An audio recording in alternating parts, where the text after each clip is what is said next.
Hello, everyone, again, and welcome to another webinar on reimagining urban planning. Again, this is our sixth out of eight seminars, so we're almost towards the end. But I have to say that every time we do these seminars, I'm constantly humbled and impressed. Shout out to all of the folks from across the country who are joining us. But also, there are folks in the UK, so shout out to folks in the UK. We saw people in Johannesburg, South Africa. Shout out to South Africa. There are folks joining us from Delhi in India. Shout out to folks in India and shout out to folks in Germany. Again, it's very honoring and humbling to see the international impact in many ways that we've been able to have. For y'all have been such a dope group, and I think for the sake of transparency, it's also important to know that there are now 8,500 of you all who are somehow come to a seminar, are connected to the registration list. Again, I was happy. Look, there's someone from Brazil. Shout out to folks in Brazil. Listen, when we had planned this series, we were hoping for 20 people, and we're gonna be happy with 20 of you to show up. But it's been a constant average of 500 to 600 of you who come to every seminar. So again, we are grateful, and we also I want to let you know that we are, and I've said this many times before, but we are noticing that this is just a need, and there's some sort of conversation that there's a reason why 8,500 of you are joining, are tuning into these conversations. So we are taking note of that at the Institute and paying attention to how we take this seminar series into other places of the work. So again, know that there's going to be a survey that's going to come out that I will send over to the network just to figure out kind of where people are, what people are interested in, to figure out how we can then better cater. This series is US centric. It's where our training comes from. Our speakers are in the US. We've tried to bring in some international speakers. There's going to be a couple of more international speakers in the last two seminars, but we do know that planning looks very different in London than it looks in India, than it looks in Germany, in South Africa. We've had people in Latin America.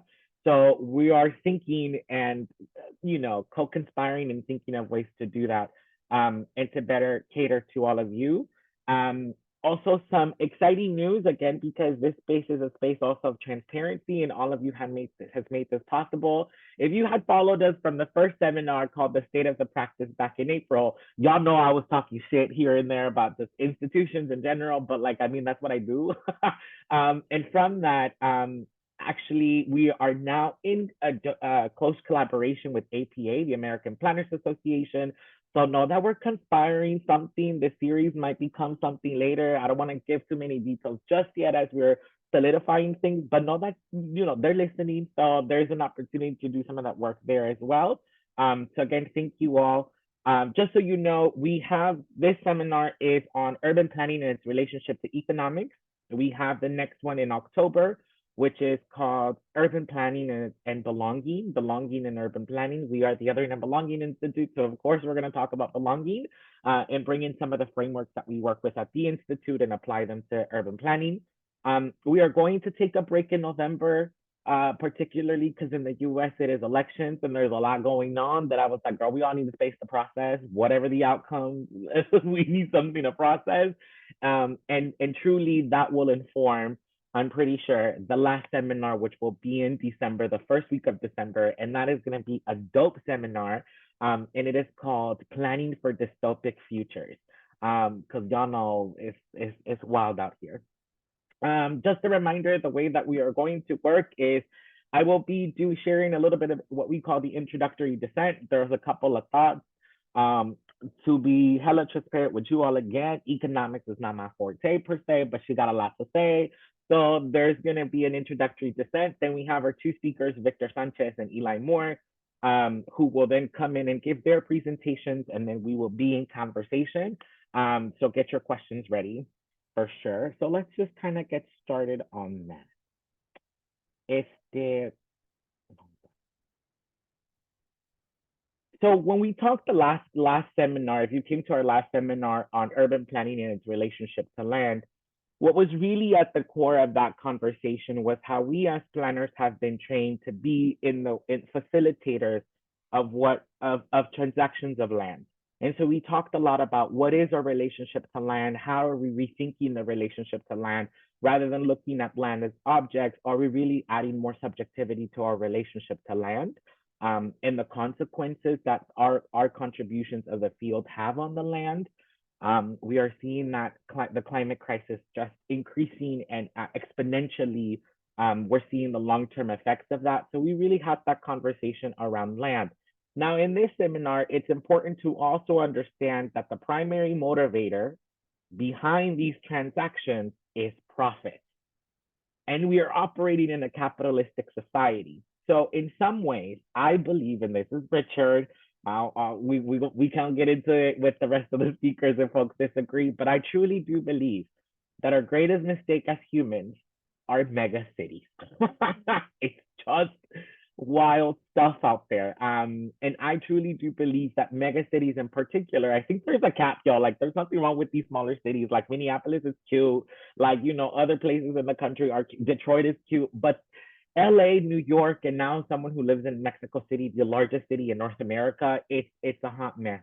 And just really thinking and understanding that in some ways, mega cities are a manifestation of the perversion that is capitalism. And I'm being very intentional about the use of the word perversion because there is truly a perversion that happens. And when you think about the way that the mechanism of capitalism plays out, and particularly in Mexico City had a population of about 1 million people in the 1950s and the 1960s. Mexico City went through about a 2,000% increase in population in the last 40 years. And you ask yourself, why is that? And a lot of it has to do with the fact that economic disparity is huge in Mexico City. I mean, in Mexico as a country, my apologies.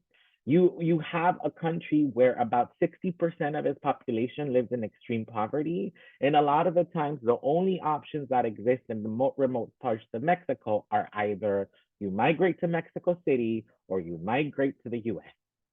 And there, then you kind of have different outcomes for whatever happens. But just thinking a little bit about that and the ways in which that impacts now the trajectories that folks are taking, the ways in which people are commuting to the city to find jobs, it's just a perversion of sorts. The other little thing that I've been sitting with is this notion of jobs in particular. A lot of the times we know in the discourse, particularly of community development, a lot of the thing that is always offered as a community benefit is the increase of jobs. And while, yes, that is the bare minimum, and I say it, we will repeat the bare minimum, we have to be a little bit more critical around what that benefit really is. You have a lot of the times local community folks doing the worker skills or the worker jobs to maintain some luxury or some sort of universality that we all buy into, right? And so it's important to understand, yes, there is a job, but does the job equate to the quality of life? Or does your job equate to the return of investment that some developers get? At the end of the day, it's profit. So just being very mindful about the ways in which continue to perpetuate class status based on what we deem to be benefits and what we don't deem to be benefits. And the last thing I'll share is this, and I'll just turn it over to Victor because I was like, I don't got more to say. But the last thing that I've been sitting with is the 15-minute city. I know everybody loves the 15-minute city and everybody wants to talk about it. But listen, if everybody's living 15 minutes away from like whatever is going on, the professional class has to be okay with having the working class as their neighbor.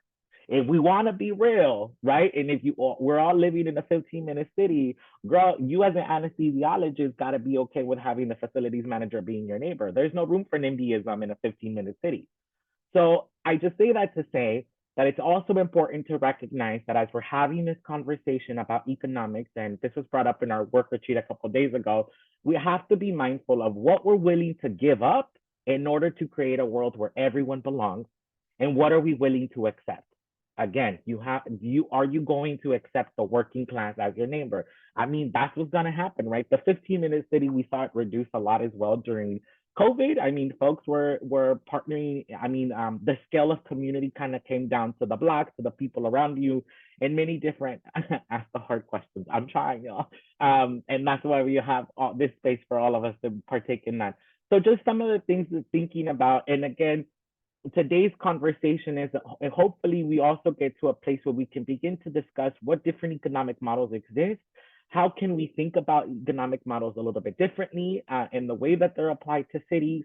And also thinking a little bit about, and they exist. We saw the mutual aid come up. There's a lot of traditional knowledges and economics that people be using. Like if you are from a Mexican background or Latin American background, you may understand words like a cundina, a tanda, which are different other economic models that exist. And so there's opportunity to really center and think through that. And again, I'll lastly share what the critical questions for this seminar are. And the first question is, success within urban planning is measured through economic well-being. For example, cities are said to be thriving if there is quote unquote economic growth, but that still feeds into capitalism. What are other forms of well-being that can be used to measure success in urban planning? Second question is, how do we arrange our economic obligations to reflect our social obligations to each other? And then the third is, if we are ever to achieve a post-capitalistic economy, what would planning look like then? And what is needed from us as planners to get there? And when will we get there? Will we even get there? Very big question. And so with that, I'm going to introduce our first speaker, and that is Victor Sanchez. Victor joined the Los Angeles Alliance for a New Economy, LANE, in 2017 as the director of the Long Beach campaign, where he secured passage of the 2018 Measure WW campaign and led movement efforts that won worker protections during the height of the pandemic. He subsequently served in director roles for the Quality Care and Climate campaigns. Prior to LANE, Victor worked in various organization and research capacities at the USC Equity Research Institute, National AFL-CIO, and United States Student Association. Victor holds a BA from the University of California, Santa Cruz, and an MPP from the USC's Price School of Public Policy. I'm not a big fan on that, but like fight on because Victor and I went cross paths in school together, so I had to. Victor, I'll turn it over to you. Thank you, Richard. No, and it's truly an honor, and I'm very humbled to even just be and share in digital space with everyone. I'm excited to speak and just to give a little bit more background because I think we have folks from all walks of life in different regions here. LANE, the Los Angeles Alliance for a New Economy, was founded just over 30 years ago. Was born out of the civil unrest here in Los Angeles.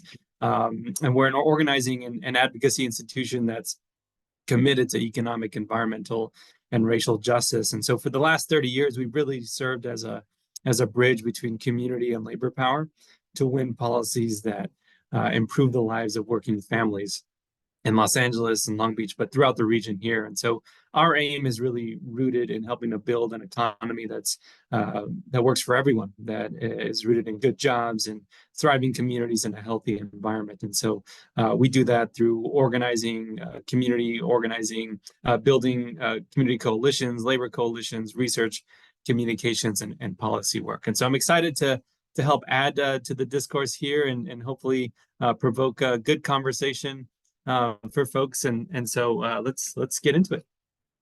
I wanted to kind of start this conversation really just by sharing a little bit of what my underlying analysis of our economic system is, because I think it largely informs how I approach this work and the perspective that I really wish to share with you. And ultimately, it starts by just this statement here that I truly believe that our current economic system is illegitimate. It's an economy that's designed to work for a few and not everyone. It's an economic system that believes inequality is a necessity, that we must have higher unemployment and lower wages to have a more efficient and sound economy, which is in direct contradiction to what truly benefits communities. And so to some, I truly understand that may be provocative, but in order to reimagine the relationship between urban planning and economics, we must consider the idea that economics, as we know it, has largely become ideology. It's more religion and less science. The market cannot solve everything, and in fact, is not positioned to address longstanding inequities without intervention. There are market failures all around, right, to borrow the language of economists. So it's why when we often speak about our economy, we reference it as the economy, right? As though it kind of exists independently, out of reach of our influence, almost untouchable. And when we do that, it fuels an economic narrative that promotes mysticism in how our economy works and who is qualified to speak about it. So intentionally reframing the economy to our economy, I think, is an initial simple yet powerful way that we can go about changing the paradigm. Neoliberalism will have you believe that self-interest and zero sum are general operating norms that are dominant, but that inherently that ignores, right, the inherent mutuality that exists within our communities. And we've seen time and time again examples of that pop up. Most recently and probably most relevantly is during COVID, right, where you had mutual aid networks pop up themselves so that folks are helping each other out through what was a difficult period in our society. And so I do believe that there's a different way for us to think about our economy and urban planning, and it requires a bit of intentional reframing on our part and a commitment, right, to doing that in a consistent way. And so, see, the definition that I operate with in terms of our economy is that it's really about how a society organizes the production and distribution of what people want or need. Nowhere in that definition is profit, right, or the maximization of profit. It really is a function of distributing what people want and what they actually need. But that's definitely not how it plays out in practice, right? The centering of people and place are largely mythical in economics. And Richard alluded to that in their opening statements. And so I do think that it's our duty to recenter people and place in our work. So when economic development occurs, it does so from a deficit lens, and I want to just kind of hone in on that point, because too often, development seeks to build for what is wanted versus what is needed. It overlooks communities, and so we have to ask the question: who is the built environment serving? And knowing that the tilt of our current knowing what that tilt of the current economic system is, it certainly is not serving people it needs to be serving. Economic development, and then by extension, measuring economic well-being, is rooted in isolation and displacement of people of color, in worsening poverty and racial inequality, because that's what makes money. And so what's the alternative? Well, it's an economy that's rooted in solidarity. It's an economy that centers the experiences, the needs, and the connections of who currently lives in a community, not who we seek to attract. And so how can you as planners, or us as a planning community, understanding the role that we have played in helping to develop communities, right, reground, recenter the experience, needs, and connections that currently exist? And so our playbook, in terms of what's been in our toolbox, and I want to uplift just a few strategies that we've kind of employed over our history, has been many ways. But one of the tools that Lane has actually pioneered has been that of the community benefit agreement. It's a powerful, legally enforceable contract that a community can have with a developer that's reflective of the needs of the community. Got water. You can prioritize affordable housing, local and targeted hiring, wage requirements, open space, and other benefits. But most importantly, it's a strategy that's grounded in community. And I think more specifically, it's a strategy that's grounded in community organizing. And I'll come back to that point as to why that is important. But a couple of the first CBAs that we worked on was the Hollywood and Highland project here in Hollywood, as well as the LA Live community benefit agreements, which were among the first in the city. And that really helped create a floor for future agreements at the airport and other large projects here throughout the region. But one thing that was critical, and this goes back to the organizing piece, is that there is an assumption of the power that is needed to actually create the conditions to win an effective and impactful CBA. And the way in which our organization went about it was running a living wage policy prior, right, to negotiating the CBA, which actually helped demonstrate political support for a wage floor. And I don't know, that we would have been able to win the type of standards that were included in the CBA had we not expressed political power by passing that policy. So in this way, a CBA is one tactic in the larger strategy of movement work. And a tool is only great if it's able to be wielded appropriately. And what we have found is that having or building the power needed to negotiate and implement a CBA is critical. And that must happen with community in a consistent way. And so community and centering community is vitally important to making sure we can win changes in the way our development projects are actually impacting communities. The danger that we actually run into now is allowing development interests to propose CBAs, which is actually happening. And to me, it's an indication of how powerful the tools become. Developers want to get out in front and undermine, right, any kind of community front in terms of demands that they would have. But all it does is speak to the importance of organizing. Another tool that we've used is the project labor agreement. It's a legally binding workforce agreement between contractors, owners, and construction unions. It's more jobs focused, and so I think to Richard's point, jobs are most often, right, a central part of community benefit agreements. But I think kind of in line with what Richard was commenting, it's not just jobs; it's the type of jobs, right?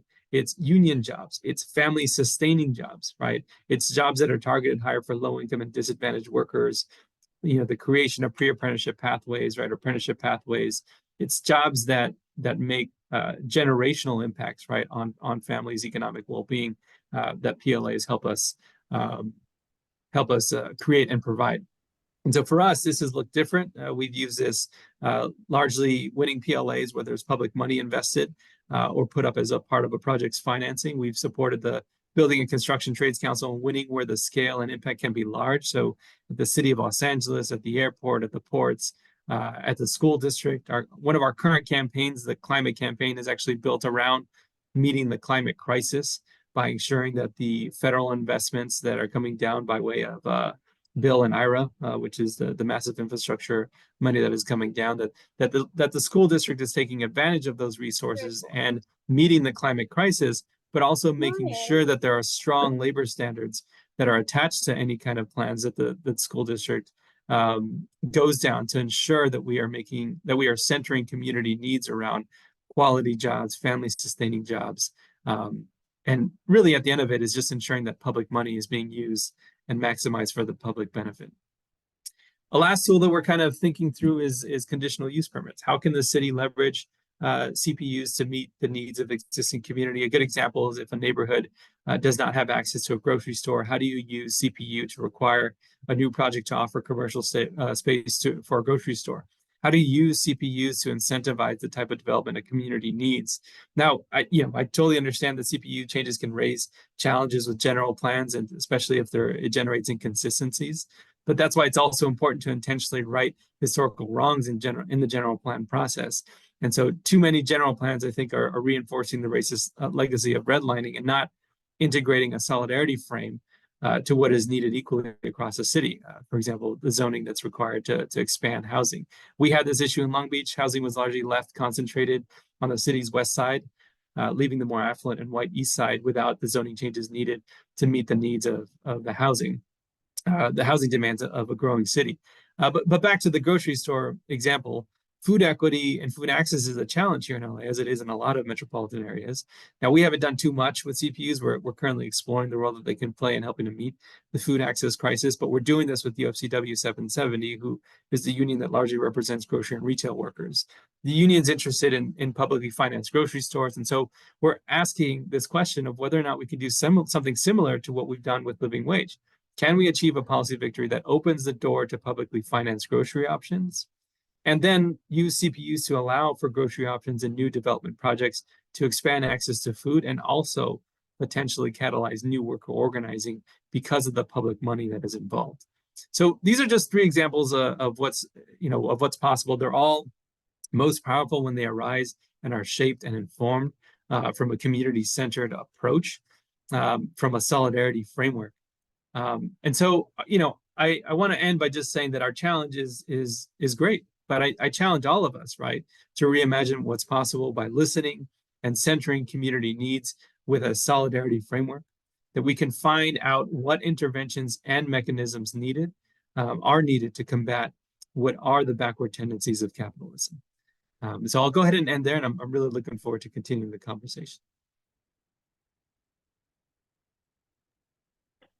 Thank you so much for that, Victor. I mean, already there are so many questions that are coming in the chat. Oh, Mailana is doing an amazing job. Big shout out to Mailana, who's been my co-conspirator in all this and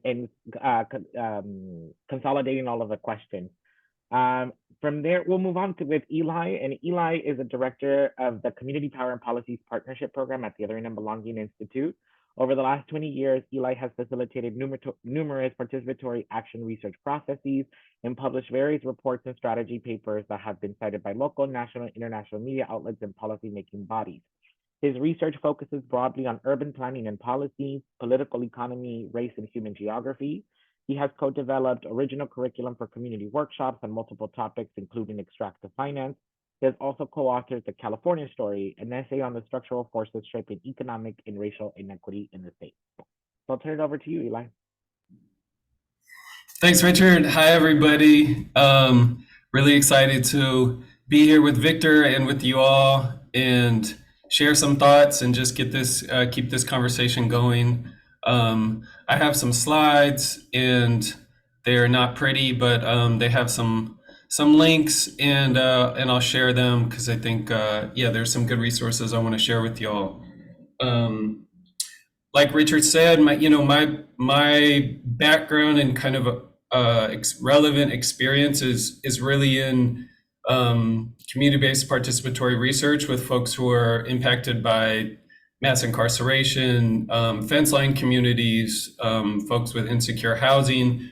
I'm not trained as a planner, so the experience comes from kind of being in community and seeing how the community visions and needs bump up against existing institutions in planning. So I wanted to start a little bit with just some grounding in human needs and ecological conditions. This is not news to any of you, I'm sure, but I just think that when we think about the economy, we have to think about it, as Movement Generation says, as the management of home, that it's not this separate system from all of the environmental and social conditions that we're living with, that it actually is how we take care of ourselves and our community. And so the fact that we're facing these multiple crises of climate disruption, of just normalized ecological devastation, where we have, half the water bodies in this country cannot be used for public use because they're so polluted, and normalized poverty, that the number of low-wage jobs just continues to be a kind of structural feature of the economy, and that so much of these conditions produce health problems that are just devastating people on an individual and community level. So not to wallow in that, but just to kind of ground ourselves in what we're facing.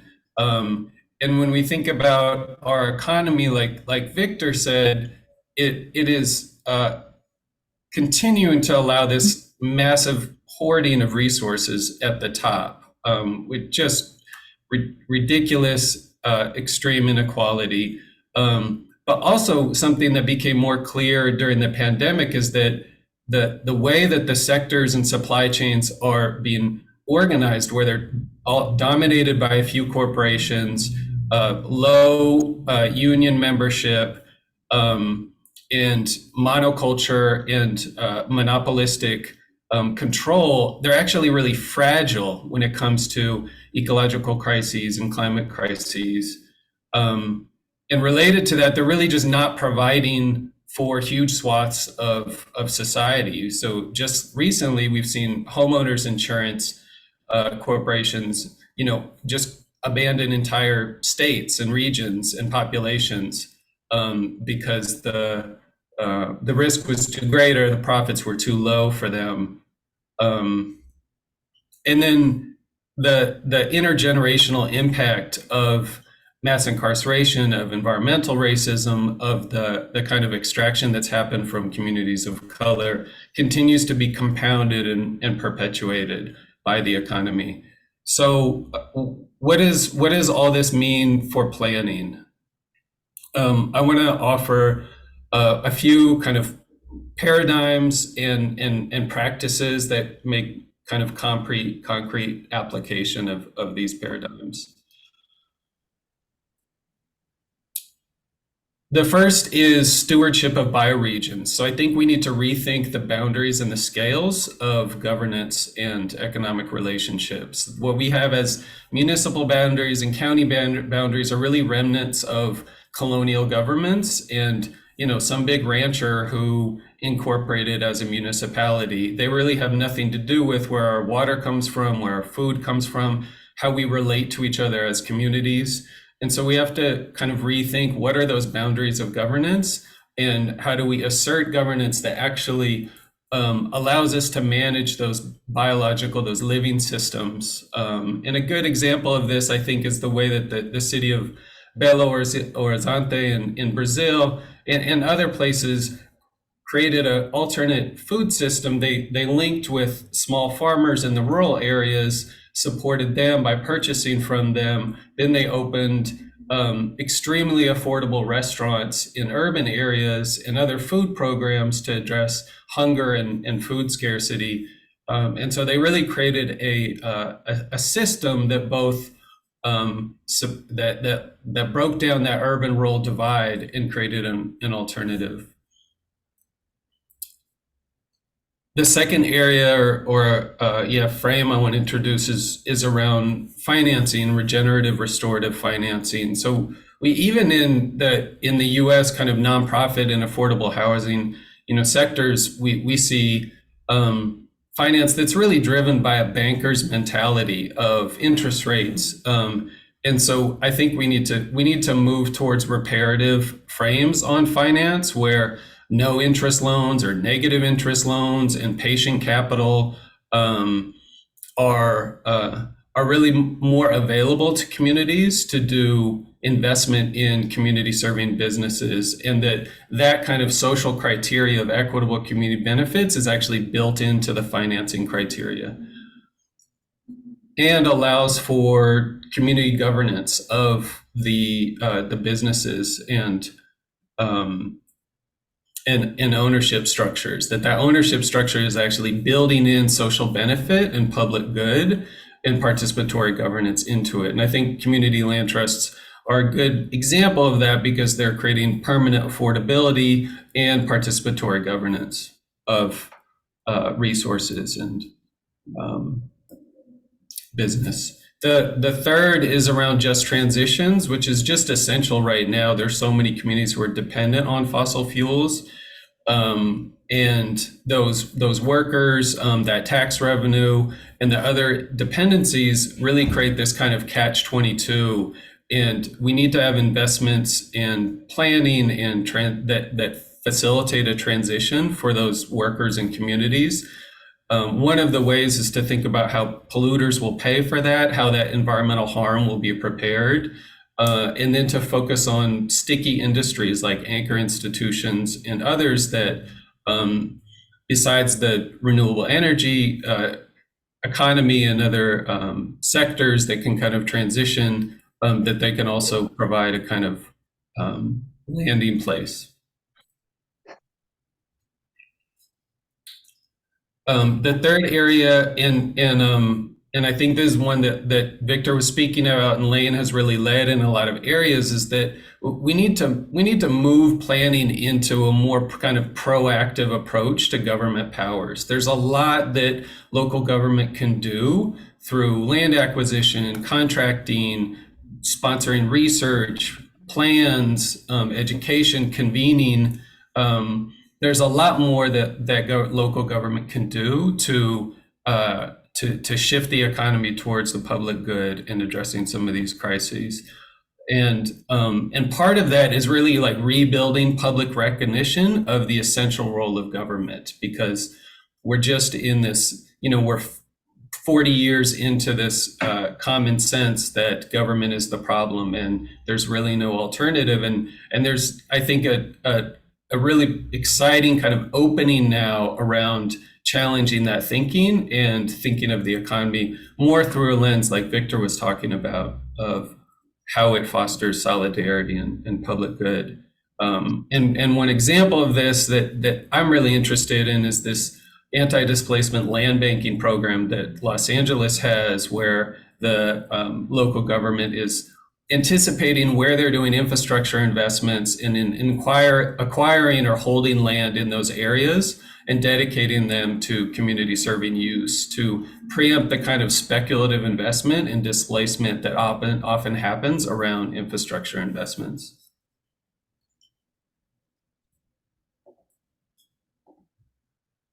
The last is around belonging, and this may seem sort of distant from the economy, but I think that it's actually fundamental. You know, if we're really serious about belonging to the place that we're in, and that means belonging involves dignified work, it involves clean air to breathe and water, safe water to drink, time to just be.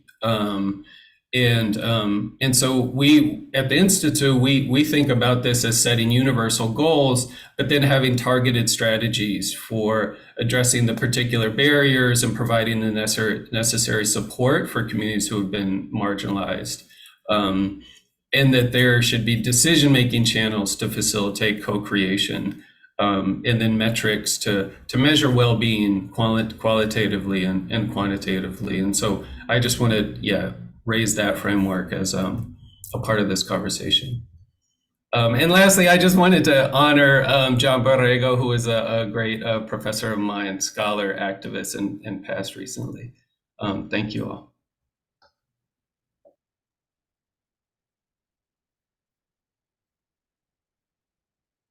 Thank you both for sharing. I'm gonna just pose a little bit of an exercise. You don't have to answer it just yet, but we've been talking a lot about at the Institute around reimagination and just what that means and really pushing the boundaries of possibility, truly. And so I'm just gonna plant the seed, and then maybe we'll kind of get to, also Eli has just shared the link to the slides. I know folks asked about that.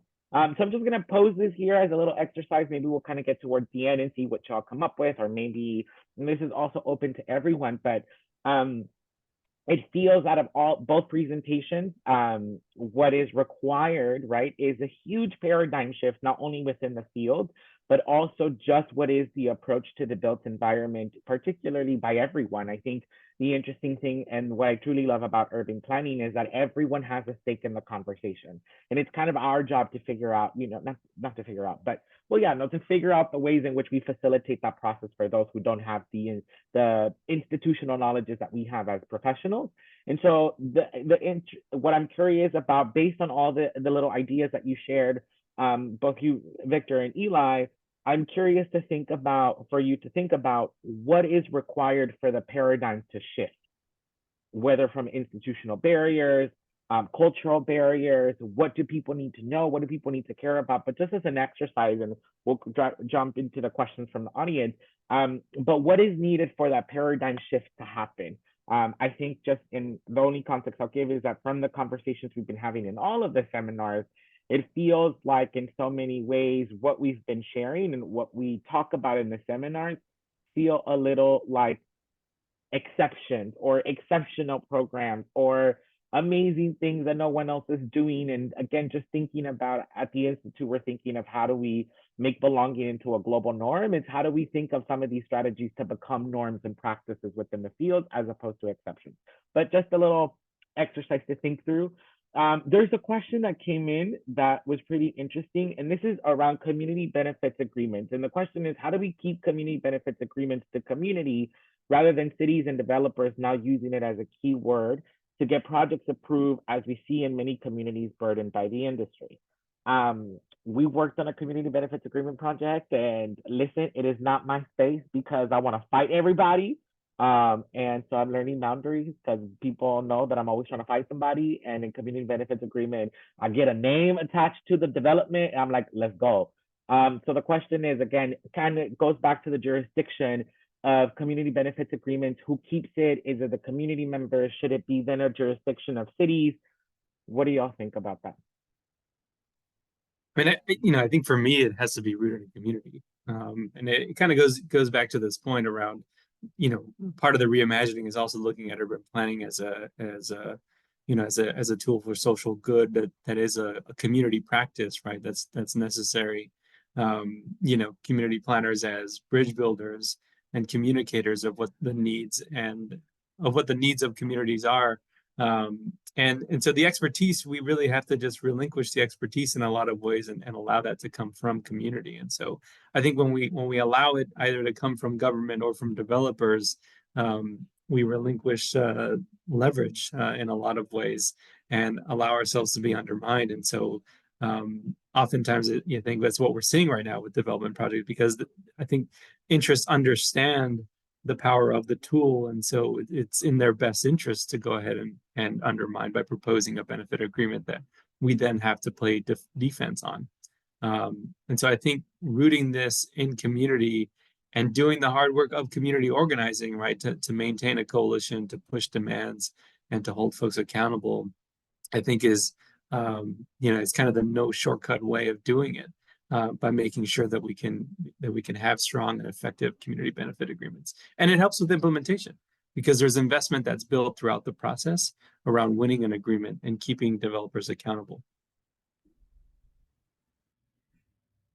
I also think we need to experiment with public development entities, because I think that the challenge with a lot of these negotiations is that the developer still holds the finances, and the is looking to make the profit they want, and the community doesn't have access to that information, and so they're kind of constantly on the disadvantage as far as access to information.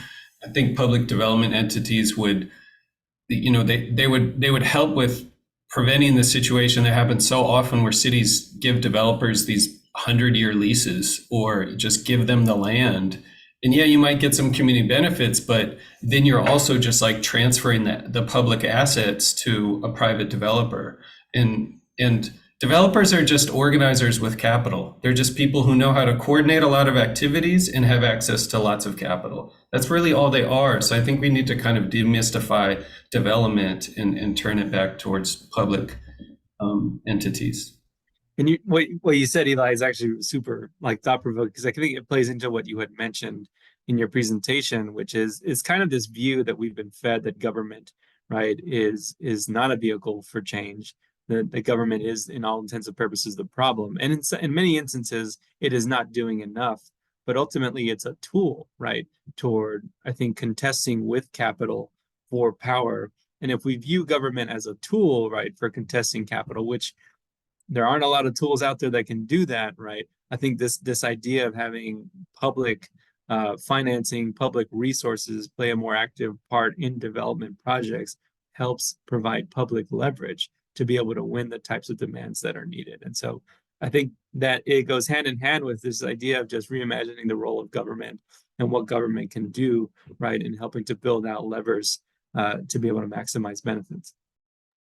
Just kind of a follow-up question around community benefits agreements. We also know that community benefits agreements are a highly organized process, administratively, right, in the organizing as well, of getting folks together, finding someone to write the document. And a lot of the times we also know, at least in some of the work that we were doing, we also discovered that the document was being written at the time of conception of a project, but not during construction.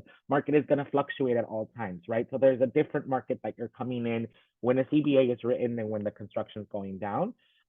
So at the same time, my question, I guess, is because it is a highly organized process in some ways, and it's a highly bureaucratic process, and some could argue as well, how can cities be better equipped to actually enforce and request more favorable CBAs, land agreements? And how can we as individuals push for a rhetoric in which these terms are just used as keywords, but actually building more teeth into processes? Not a lot of folks can afford the land use lawyer that can then go litigate a CBA, because that's what it comes down to. I mean, like Eli mentioned, developers are organizers with capital, so they know how to move the folks, right? So a little bit of that, how can cities be better equipped? Does it require for planners to be infiltrators, to be the translators between a government process and a participatory process, right? Listen, y'all know, folks in these seminars know that my answer is always going to be burn the shit down, but in some ways we're always have to work in relationships too. So again, the question is, how can cities be better equipped to enforce and request more favorable CBAs? I mean, I think it kind of, it goes back to this idea that I think I kind of alluded to, in that, the CBA is an exercise also in power. And, you're able to negotiate a CBA that is reflective of the power that you have built, right? Because interests in capital are very strong when it comes into play. And so if we look at government as a tool here, changing policy as a counterweight, right, to a CBA negotiation, I think is important. So the elements of a CBA are all policy ideas that can be proposed and implemented uniformly. And so whether or not there are affordable housing requirements, wage standards, or other benefits that have been outlined in a CBA, those are policy floors that a government can implement that can help create that kind of backstop for communities and be the backstop, right, to help uh, push what the floor is around what we negotiate. And so I think government in this instance as a tool for creating the floor is an important strategy. And again, I just emphasizing that point about why it's important to root this in community organizing, because it necessitates organizing to be able to win those policy changes, because oftentimes you'll have a couple allies in government. And I know that this depends on the policy, but ultimately to achieve the number of votes that you need to win those floors is a whole other question and equation. But we have to look at them as a part of the same process.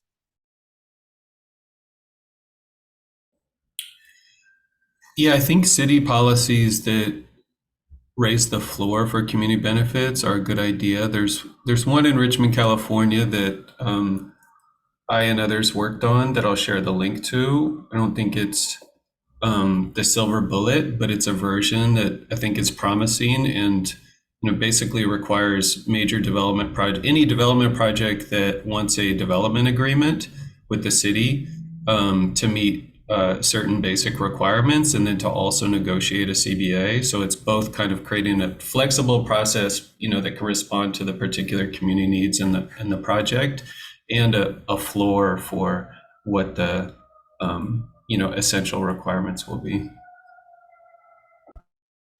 Thank you. I'm gonna change a little bit the conversation. We're gonna step away a little bit from CBAs for a bit. And this question comes from one of our listeners in India, and sort of a little of the context is coming from a perspective that in India and other global South cities, a majority of homeless populations are daily wage workers who have usually migrated from rural areas due to lack of employment opportunities, loss of livelihood, particularly in agriculture, due to the climate change and extreme weather conditions. And particularly, the question is really also rooted in the curiosity in how American cities are also facing extreme homelessness. And Supreme Court has just delivered judgment that is making it harder for housing right movements. So the question really is, how does urban planning accommodate or should be working towards the crisis of homelessness that is increasing in the growth of megacities? And as a social worker and a planner, I love this question. I have like things to say, but what do y'all think?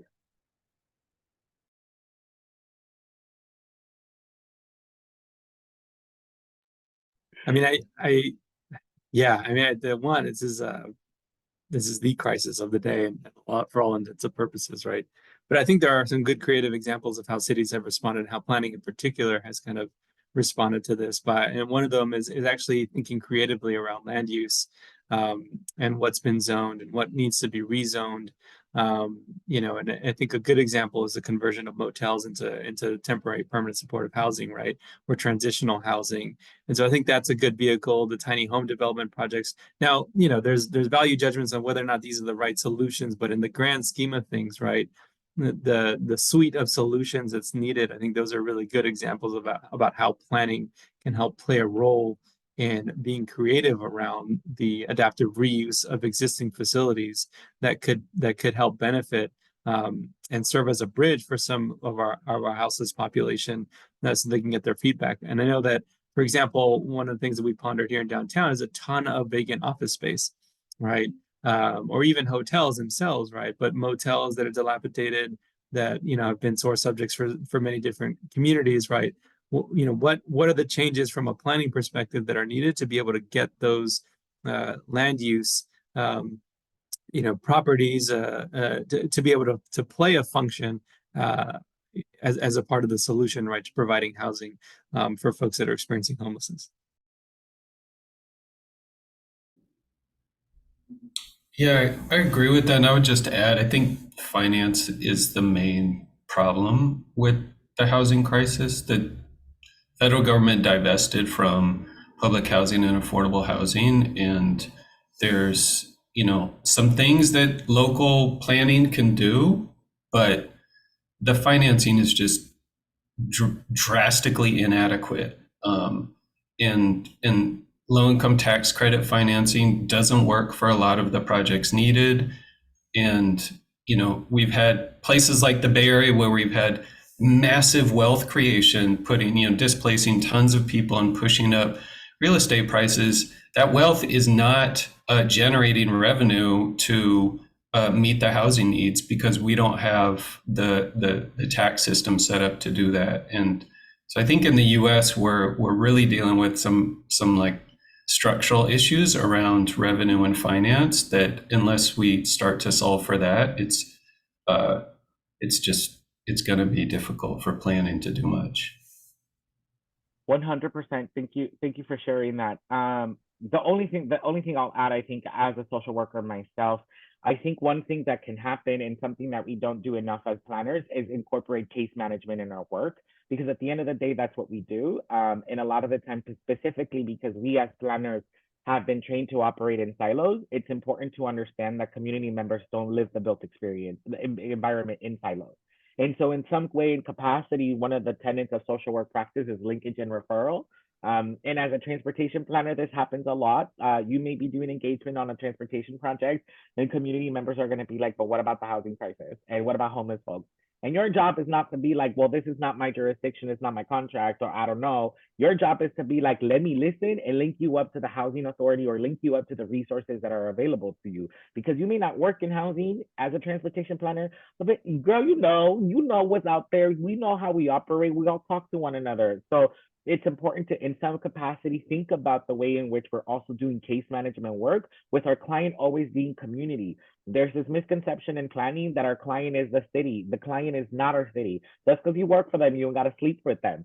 Sorry, now I'm just like venting. But one project that we did in particular when I was working at LADOT, we were working along a line where we were doing a parking study, and there were a lot of RVs along the way. And so it was a little bit of a contentious place to do organizing if you were just coming as a transportation planner. What I pitched was to work with the housing authority and other housing organizations in Los Angeles so that other case managers would do the engagement with us. So we're talking transportation and housing at the same time. And so again, I just kind of urge to have more of a thinking of what are the intersectional approaches of our work, particularly when we are talking about wicked problems, is what we call them in social work practice, which the housing crisis is one of them for sure. This is the last question that I'll ask that comes from the chat. So folks who want to ask a question that I might have not got to, this is your time to be thinking and then ask them as we raise your hand. So this is the last question I'll read from the chat, and then we'll open it up for folks who want to ask just via mic and camera. And so the question is, could you talk more about specific options for publicly or collectively held capital? Is it public banks, collective wealth funds, something else? Again, the radical imagination. What is it? These are really big questions. Sorry, y'all. Yeah, I think there are lots of examples. So there are public banks, and many folks are working towards creating local public banks. There are rotating funds, revolving funds that have been used in a lot of places to finance all kinds of things, community needs. I think it's worth thinking about the union pensions and the union funds and university endowments and the nonprofit endowments. They're pools of capital that workers and communities actually do have some governing power over and do have some social criteria, social purpose, written into them. There are institutional barriers all over the place, but they exist, and I think are, in terms of radical imagination and long-term visions and kind of, what we're trying to build are important areas for strategy. Yeah, I wouldn't add much else. I think you hit it right on the head. But and just to emphasize, I know that in LA there's been conversations around a public bank, and so that definitely is a vehicle. But the conversation around the union pension funds in particular is an interesting one because it's also come up in the context of corporate ownership and private equity and how pervasive private equity has been in the housing market as a rule of thumb. So definitely, I just want to uplift that point in particular because pension funds, whether it be private sector unions or even just public employee pensions, can be an important part of this equation. Thank you so much. Do you folks have any questions that would like to ask them? Please feel free to raise your hand and then we'll start a little bit of a queue. And yeah.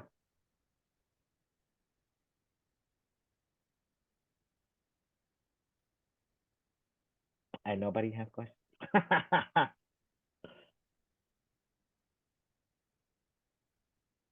I'm like, it's because the questions in the chat, yo, the chat is always really fun. If you can get a sneak peek at it, sometimes I'm like, dang, folks be out here networking, sharing resources. It's hard to catch up sometimes.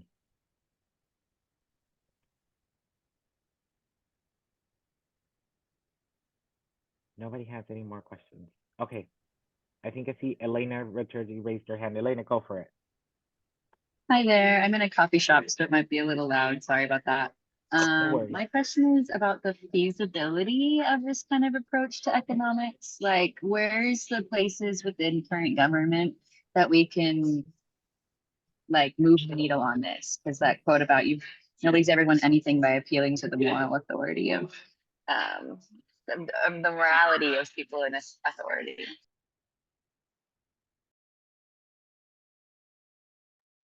Yeah, I mean, it's a good question. I mean, I think for us, how it looks like in practice is, we have, Lane has a few different sector-based campaigns, and our campaigns are really rooted in trying to help chip away at what the dominant narratives have told us, shouldn't be the case. For example, we have a couple living wage fights, right, which are essentially just kind of redefining, what should be enough for someone to live in a particular region, and so it's opening up the conversation around what a worker is entitled to make to be able to thrive in their community. The idea that one job should be enough. We just won this fair scheduling policy for grocery and retail workers, which is not a radical idea at all, but just the idea that folks should have 2 weeks advance notice for scheduling. Like, you shouldn't close one night and then have to open the next night, right? Have preserve 10 hours of rest in between shifts. But these are basic tenets that our community needs, but we force them as policy conversations to kind of help reshape what should be considered the floor, right? And so you have to look at it.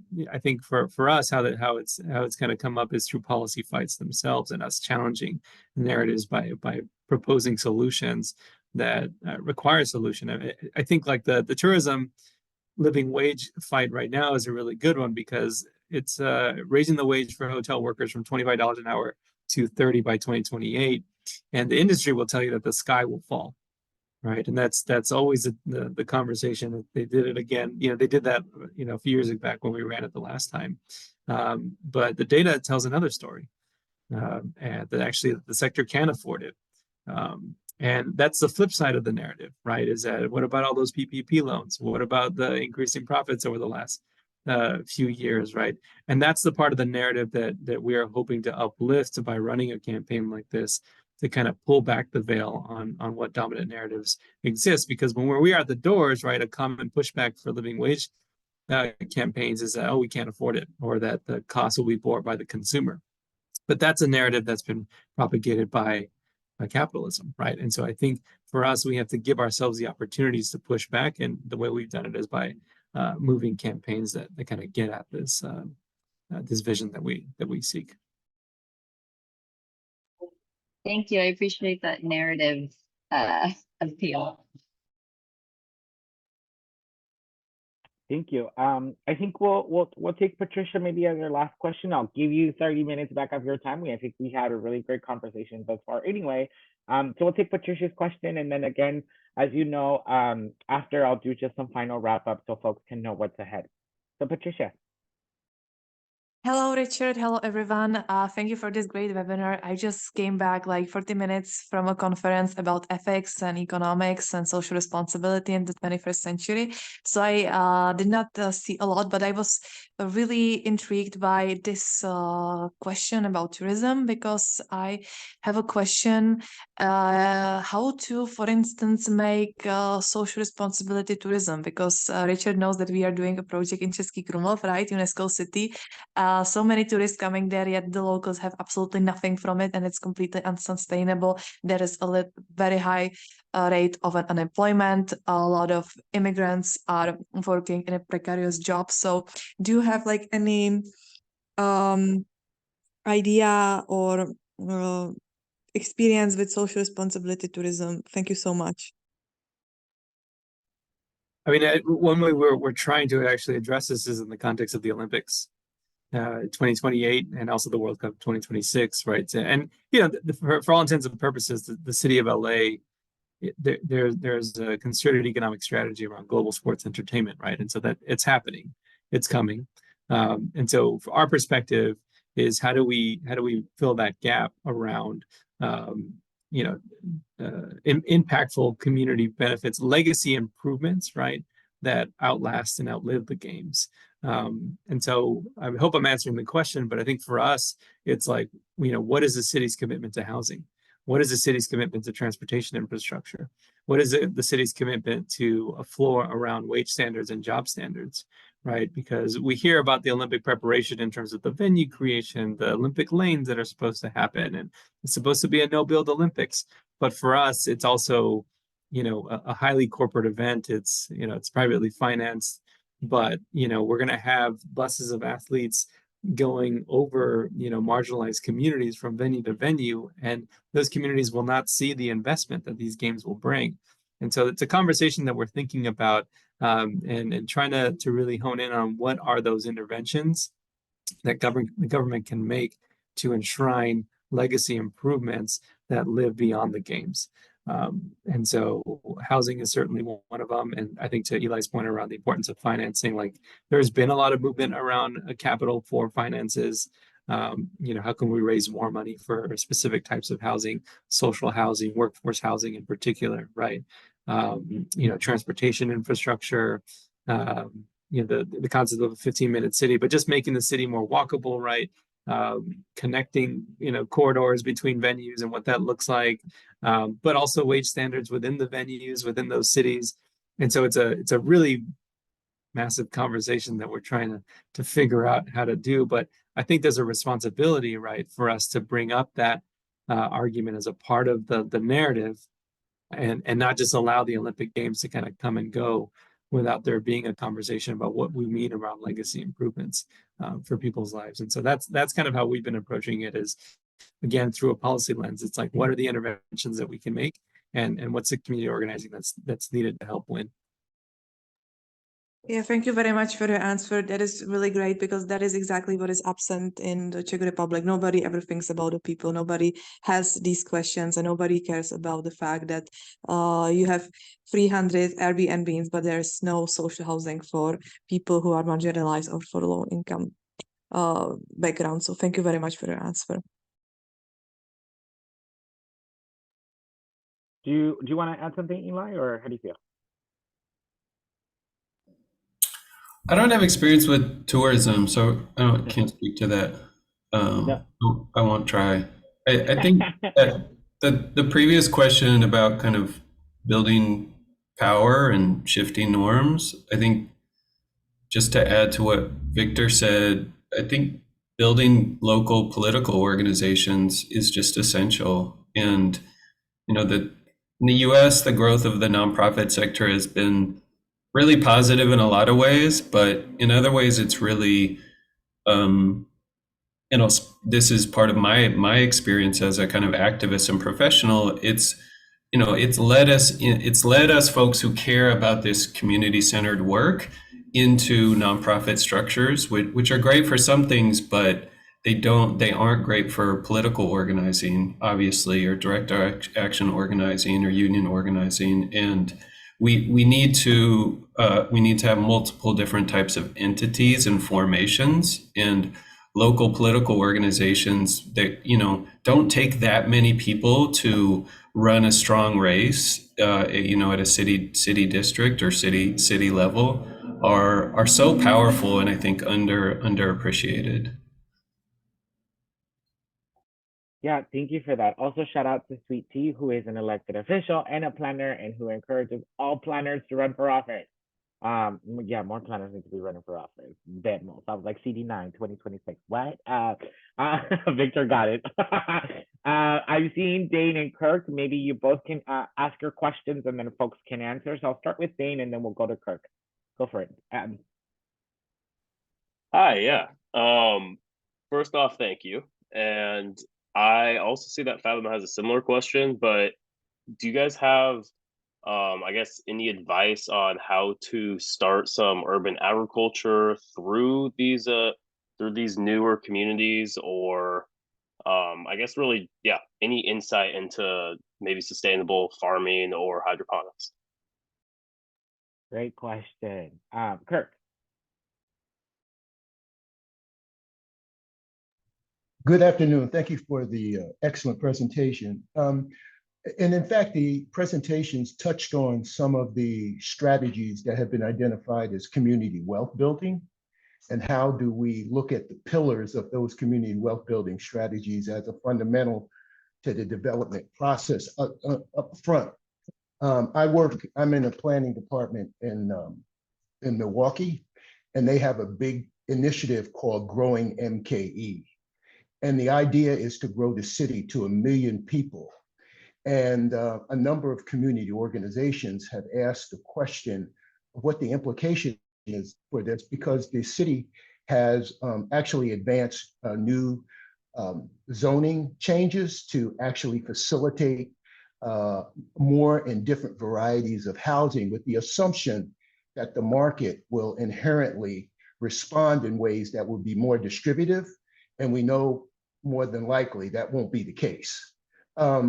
So I guess one of the things that I really appreciated about the presentation was this notion of being proactive and bringing these pillars up front in the development process. But what I want to ask is, what I'm finding is that the ideological assumptions around economic development are such that people are so locked into those frameworks, it's hard for them to envision something different. And so I guess what I'm wondering from your perspectives, are there strategies that you that you invoke? I may have my own ideas, but I need other ideas. Are there strategies that you envision that allow people to kind of get outside of that neoliberal development framework? And what might those strategies be, on anything that you've seen that have worked to compel people to think differently about development and the development process? Thank you for those questions. I just want to briefly point out, Dane, folks are sharing a couple of resources in the chat around ag and urban planning, so make sure you check those out.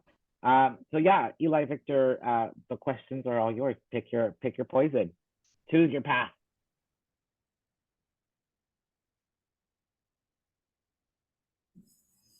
Yeah, that's a huge question. Thank you, Kirk. I think some of the things I've seen work. I mean, one, I think a lot of people have had the experience where developers will make big promises, and then in the end, those promises don't come true. And so there's, I think, some just like critical reflection on like, how has this been going? It really hasn't gone that well. And then the other piece is pointing to the cases, the examples around the world, around the country of, really innovative and promising projects that have been implemented, that have had great results, and telling those stories, doing tours, going to meet people. It's like, it's easy for folks to kind of get stuck at the level of big ideas. And I think that's where it's, ideology is really dominant, but sometimes can be really helpful to just kind of get into the weeds and see like, well, how did this project work? And you can call it whatever you want, in terms of capitalist, post-capitalist, whatever. But the fact is, it delivered these results that we would appreciate in our community. And so let's learn about, how it went. Yeah, I would agree. I think the answer is in looking at I wouldn't call them micro, but the smaller level examples that exist in everyday life that kind of speak to the frameworks, right? And because those experiences and interfacing with those experiences are more powerful oftentimes than like reading a book or continuing to talk about these theories at a high level. But like on that vein, I mean, there are two books that I think are really good for grounding, and maybe I can post a link here. But one of them is called Solidarity Economics. It's Why Mutuality and Movements Matter. It's by Chris Benner and Manuel Pastor. And the other one is called The Guarantee, which is Inside the Fight for America's Next Economy by Natalie Foster. Those are two books that I think present good frameworks to operate from, and they include examples, right, that I think may be helpful in terms of thinking about practical ways for how to go about changing the paradigm, changing the way in which you think. And even like, I think to get back to the earlier point in terms of just examples here locally, I mean, there's good work by an organization here locally called Inclusive Action, who are thinking about, landscapers and the role that landscapers are playing, right? And how do you build mutuality amongst landscapers, given the context that there was a bill that was passed to eliminate gas-powered equipment, right? And so for a lot of landscapers here in LA who are mostly immigrant, are not making the most money, there is this gap that is going to be needed, right, on their end in terms of financing in order to just be able to do their job and play the function that they play in the economy. And so I think that's an interesting example in terms of what they are struggling with and how they're trying to figure out solutions that I think is a good reason to look locally in terms of where mutuality and examples around mutuality can exist. Thank you so much to both of you for answering the questions. Thank you to everyone who has asked questions, not only just on camera and on mic and in the chat as well.